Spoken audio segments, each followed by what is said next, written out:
नमस्कार। आरपी व्यास क्लासेज में आपका हार्दिक स्वागत है। पिछले वीडियो में हमने वेगों के समांतर चतुर्भुज नियम के बारे में पढ़ा था, जिसमें ये बताया गया था कि अगर किसी समांतर चतुर्भुज की दो आसन्न भुजाओं यानी कि एडजेसेंट साइड से दो वेलोसिटीज़ को रिप्रेजेंट किया जाए in magnitude as well as in direction, तो उस पैरेललोग्राम के उस डायगोनल से रिजल्टेंट वेलोसिटी रिप्रेजेंट की जाएगी in magnitude as well as direction, जो उन दो वेलोसिटी के पॉइंट ऑफ इंटरसेक्शन से गुजरता है। ये हमने समझाया था और ये भी कहा था कि इसका जो प्रूफ है वो एक्सपेरिमेंटल है, नॉट एनालिटिकल। और उसके बाद हमने इस नियम को बेस मानकर रिजल्टेंट वेलोसिटी की वैल्यू पता की थी, यानी कि v is equal to under root v1 square plus v2 square plus 2v1 v2 cos alpha. और उसके बाद हमने कहा था कि जो रिजल्टेंट वेलोसिटी है उसकी जो डायरेक्शन है यानी एंगल जो है थीटा विद v1, उसके लिए बताया था tan theta is equal to v2 sine alpha upon v1 plus v2 cos alpha. ये दोनों हमने प्रूव किए थे पिछले वीडियो लेक्चर के अंदर। अब हम इस वीडियो लेक्चर में ये जो दो फॉर्मूले हैं इनको बेस मानकर चार स्पेशल केसेस की बात करेंगे कि अगर वो जो दो वेलोसिटीज़ लग रही है किसी पॉइंट पर v1 और v2, उनमें कुछ विशेष बातें हों तो परिणाम क्या होंगे, रिजल्ट्स क्या होंगे, तो उसकी चर्चा हम इस वीडियो में करेंगे। तो सबसे पहला जो इसमें स्पेशल केस नंबर 1 है वो है कि जो एंगल है v1 v2 के बीच का अल्फ़ा वो 0 डिग्री है। Angle is 0 degree. अच्छा, दो वेलोसिटी के बीच का एंगल 0 का मतलब क्या होता है कि उन दोनों की डायरेक्शन एक ही है, यानी अगर v1 इधर जा रहा है तो v2 भी इधर ही जाएगा, ये कहने का मतलब हो गया। ये अगर v1 है तो v2 भी इधर ही होगा, तब कहेंगे एंगल इनके बीच का 0 है।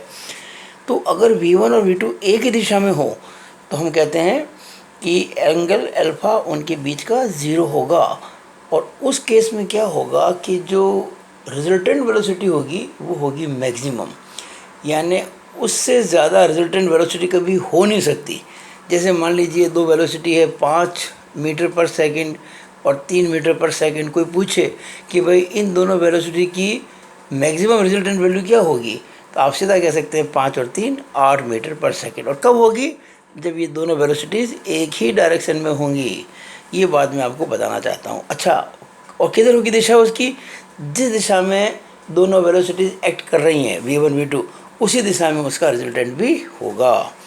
ये देखो मैंने प्रूव भी किया है। हमें पता है v is equal to under root v1 square plus v2 square plus 2v1 v2 cos alpha होता है। यहाँ चूँकि अल्फ़ा 0 डिग्री है तो हमने यहाँ पे कॉस 0 ले लिया, और कॉस 0 आप जानते 1 होता है, तो 2v1 v2 इंटू 1 करेंगे तो 2v1 v2 आएगा, कॉस 0 1 होता है। और v1 square plus v2 square plus 2v1 v2 जो होता है वो v1 प्लस v2 का होल स्क्वायर होता है। और v1 plus v2 whole square का जब रूट लेंगे तो v1 प्लस v2 आएगा, यानी कि v is equal to v1 plus v2, यानी कि resultant velocity is equal to sum of the two given velocities. और इससे ज़्यादा कभी रिजल्टेंट हो नहीं सकता। तो ये हमने बताया था कि v1 और v2 दोनों एक ही दिशा में कार्य कर रहे हैं। अब दूसरा case, alpha is equal to 180 degree, यानी जो दो वेलोसिटी है ना इनके बीच का जो एंगल है वो 180 डिग्री है। एंगल 180 का मतलब होता है दोनों की डायरेक्शन एक दूसरे के ऑपोजिट है, एक ईस्ट में है तो दूसरा वेस्ट में है, एक नॉर्थ में तो दूसरा साउथ में, एग्जैक्टली ऑपोजिट, तभी होगा ना एंगल 180 डिग्री है। तो इधर मान लीजिए v1 है और उसकी ऑपोजिट डायरेक्शन में ये v2 है, एंगल कितना हो गया 180। तो मैं कहना चाहता हूँ कि जब दो वेलोसिटीज़ एक दूसरे की अपोजिट डायरेक्शन में होती हैं तो उनका रिजल्टेंट वेलोसिटी जो होगी वो उन दोनों का डिफरेंस होगी, और उसकी डायरेक्शन उधर ही होगी जिधर बड़ी वेलोसिटी होगी। जैसे 8 और 5 की बात करते हैं, अगर 8 और 5 मीटर पर सेकंड एक दूसरे के ऑपोजिट लग रहे हैं तो उनका जो रिजल्टेंट होगा वो 8 में से 5 घटा दो 3 आ जाएगा, यानी 3 से कम कभी रिजल्टेंट हो नहीं सकता। और वो भी कब, जब एंगल होगा 180 डिग्री। और 8 बड़ा है ना किससे, 5 से, तो रिजल्टेंट वेलोसिटी की डायरेक्शन 8 मीटर पर सेकंड की तरफ होगी। और अगर मतलब जिधर वेलोसिटी बड़ी होगी उधर ही रिजल्टेंट चला जाएगा, ये डेफिनेटली बात है। तो देखिएगा मैंने इसको प्रूव किया है।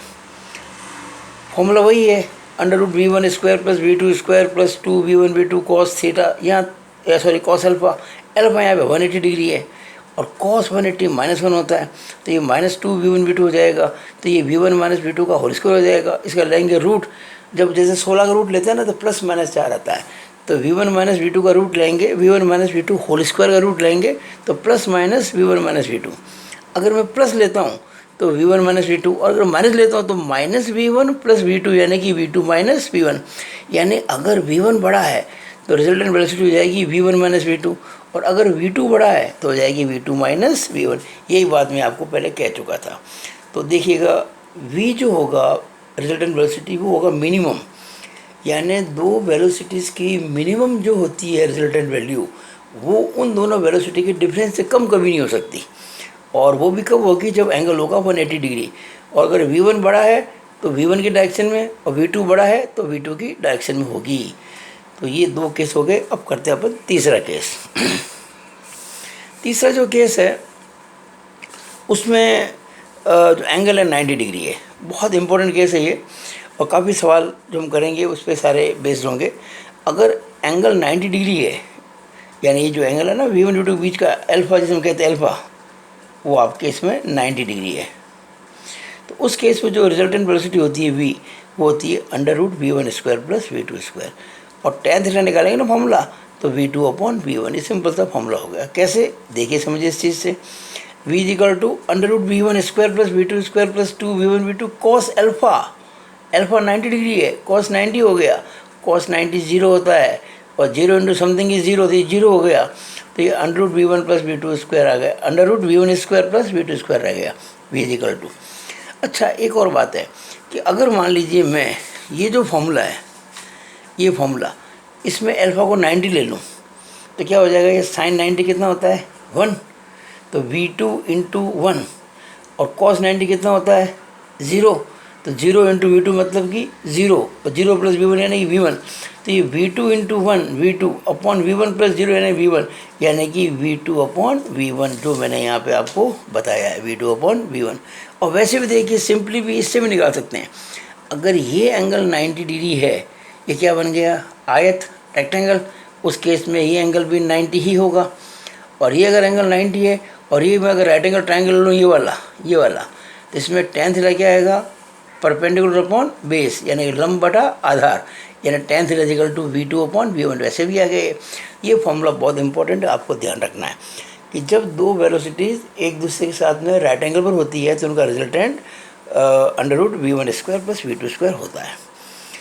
चौथा और लास्ट केस, अगर v1 और v2 बराबर है, यानी दो वेलोसिटी एक्ट कर रही है किसी पॉइंट पर, वो दोनों वेलोसिटी बराबर है, और उन दोनों इक्वल वेलोसिटी को मैंने u मान लिया, से u, तो अगर दोनों u के बराबर है तो जो रिजल्टेंट वेलोसिटी होगी v, वो 2u cos α/2 होगी, 2u cos α/2, और जो थीटा एंगल होगा वो होगा α/2। यानी कि अगर दो वेलोसिटीज एग्जैक्टली इक्वल है और 60 डिग्री पर काम कर रही हैं तो उनका रिजल्टेंट जो होगा 30 डिग्री पर होगा।